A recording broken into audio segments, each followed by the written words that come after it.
to finish off our poetry book, we have a few different options. What we had planned to do in school would be an altered book. But I'm just not sure you're going to have the materials at home to do an altered book.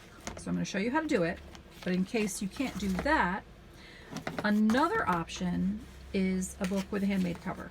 This is just made out of a cereal box and some fancy paper, and it's got notebook paper inside. And then the final option is a junk journal. And mine is painted because I have paints at home. But this is just made up of random bits of paper, old books, junk mail, receipts, and all bound together in an Amazon shipping box that I've cut to size. And I will show you how to make all three of these journals to use to finish off your poetry book. For any of these projects, you are going to need to hunt around your house and find the materials that you have. Some things I recommend. If you have any fancy paper of any type, any size, that will work. If you don't, then you're going to be looking around for things like flyers. This is a garden I visited. Old magazines. A brochure that came with something.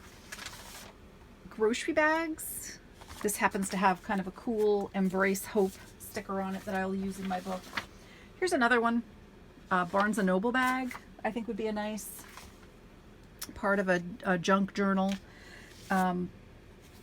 Mystic Seaport catalog. I was using this as a reference photo to paint Baby Yoda, but that's not the one I used. A little envelope. A friend of mine sent me a card and it had a really beautiful interior. For the homemade book, you're going to need a cereal box. That's the best to use. If you don't have a cereal box that you can cut apart, you could use a shipping box, but a cereal box is certainly the best because it's going to give you this nice thick cover that's rigid, and you'll get usually enough cardboard from one cereal box to do an entire book. So start collecting, my dears.